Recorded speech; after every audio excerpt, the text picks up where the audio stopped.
इस वीडियो में हम जानेंगे पुलिस रैंक से जुड़े कुछ फुल फॉर्म्स जैसे कि SP, DSP, ASI, SI, CO, IG, DIG. इनसे जुड़ी और डिटेल्स के लिए आप डिस्क्रिप्शन में देख सकते हैं। तो अगर सबसे नीचे से शुरू करें तो सबसे पहले आता है कांस्टेबल, फिर आता है हेड कांस्टेबल और फिर आता है एएसआई। एएसआई का फुल फॉर्म होता है असिस्टेंट सब इंस्पेक्टर और उसके कंधे पर 1 स्टार होता है। फिर आता है एसआई जिसका फुल फॉर्म होता है सब इंस्पेक्टर। इनके कंधे पर 2 स्टार होते हैं। एसआई को उत्तर भारत में दरोगा या थानेदार भी कहा जाता है क्योंकि वो एक थाने का इंचार्ज यानी कि थाना प्रभारी होता है। एसआई को काफ़ी सारी पावर्स भी होती हैं, जैसे कि वो किसी केस की चार्जशीट बनाकर उसकी सुनवाई शुरू कर सकता है। उसके बाद आता है इंस्पेक्टर, जिसमें उस अधिकारी के कंधे पर 3 स्टार होते हैं। फिर आपने पुलिस अधिकारी के लिए एक और शब्द सुना होगा, सीओ।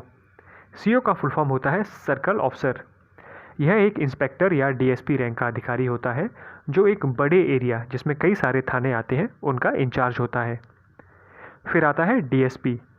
डीएसपी का फुल फॉर्म होता है डिप्टी सुपरिटेंडेंट ऑफ पुलिस। इसमें उस अधिकारी के कंधे पर 3 स्टार होते हैं। यह रैंक 3 तरीक़ों से पहुंची जा सकती है। पहला, कांस्टेबल या एसआई रैंक से धीरे धीरे प्रमोट होकर डीएसपी बनना। दूसरा, स्टेट पीसीएस का एग्ज़ाम पास करके डायरेक्ट डीएसपी बनना। और तीसरा, यूपीएससी की परीक्षा पास करके आईपीएस बनकर डायरेक्ट डीएसपी बनना। उसके बाद आपने ये सुना होगा एसीपी। एसीपी का फुल फॉर्म होता है एडिशनल कमिश्नर ऑफ पुलिस।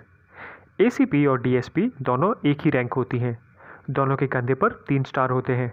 फ़र्क सिर्फ इस बात में है कि बड़े शहरों में जैसे कि दिल्ली, कोलकाता, बॉम्बे, चेन्नई और बाकी जो मेट्रो सिटीज़ हैं, उनमें जो डीएसपी होता है उसे एसीपी कहा जाता है और बाकी शहरों में डीएसपी बोला जाता है। फिर आता है एसपी, जिसका फुल फॉर्म होता है सुपरिटेंडेंट ऑफ पुलिस।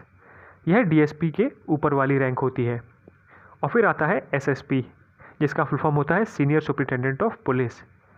यह एक ज़िले में आने वाले सभी थानों का मुखिया यानी कि इंचार्ज होता है। उसके ऊपर आता है डीआईजी, जिसका फुल फॉर्म होता है डिप्टी इंस्पेक्टर जनरल। उनके ऊपर एक राज्य में किसी पुलिस विभाग की पूरे के पूरे एक डिपार्टमेंट की जिम्मेदारी होती है। और फिर आता है आईजी और एडीजी, जिनका फुल फॉर्म होता है इंस्पेक्टर जनरल और एडिशनल डायरेक्टर जनरल। और फिर एक राज्य की पुलिस जो होती है उसमें सबसे ऊपर की रैंक होती है डीजीपी, जिसका फुल फॉर्म होता है डायरेक्टर जनरल ऑफ पुलिस। यह एक राज्य की पुलिस की सबसे ऊपर की रैंक होती है। तो दोस्तों, ये जो थी पुलिस में जो रैंक्स होती हैं जिनको शॉर्ट फॉर्म में सामान्य भाषा में इस्तेमाल किया जाता है, उनकी फुल फॉर्म्स। Thank you.